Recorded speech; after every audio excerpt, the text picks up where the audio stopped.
thank you very much for talking with us. Pleasure. I imagine when you get a script and you read it and you put it down and you think, oh, I'm gonna be in a King Kong movie. Yes. Is that what it was like? Yeah, it was. It was amazing. It actually was. I joined the film before the script, but still, the idea. There was a story and there was a character, and this idea of setting it in the 70s, and they asked me to play this action hero that I never had. I thought, well, first of all, I'd never been asked to play an action hero. Second of all, I'm being asked to play an action hero in a King Kong movie.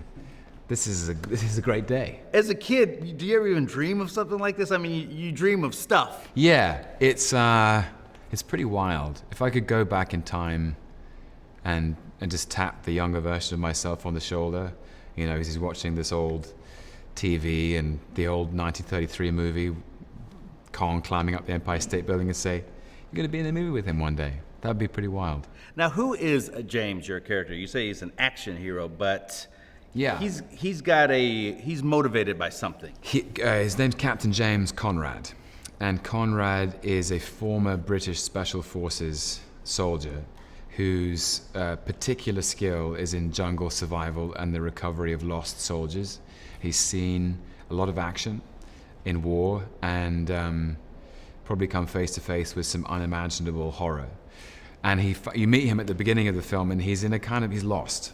He's lost his sense of purpose, and he takes a commission to join this expedition to the island, but with really no sense of what awaits him there. And I love the journey of the character is that he starts in quite a complex, cynical place, but the island awakens a humility in him, that he actually is inspired by it, and it gives him a sense of wonder again that perhaps he had lost before.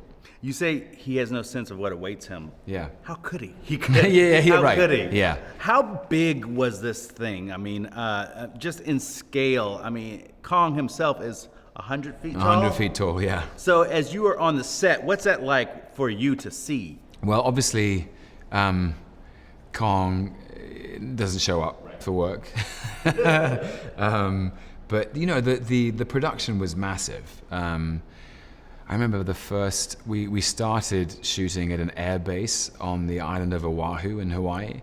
And one of my first days, I was standing on the crow's nest of on the runway of the air base. We'd built the crow's nest of the ship, and they had a camera rigged onto the front of a helicopter, and I was standing on the crow's nest, and the helicopter was doing laps around the airfield and getting so close to me as almost like giving me a little haircut.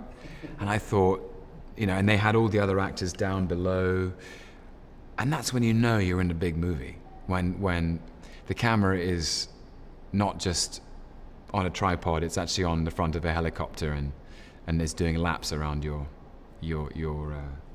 body. By the way, worst kind of haircut ever. Yeah, terrible. Worst kind ever. Yeah, John Goodman was up there with me, and we were both, I was like, have you ever done this before? And he was like, absolutely not.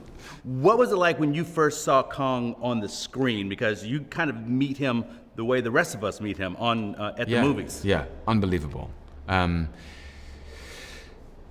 6 months it took to film this in 3 locations, in Hawaii, in Australia, and in Vietnam. And every day, my professional requirement is to imagine that there are things I'm looking at that don't exist. And I've said it before, but it's like playing tennis with only half a tennis court. And finally, when you see the finished film, they have put the second half of the tennis court in, and Kong is returning serve. And it's quite something. It's really exciting. Made in Hollywood.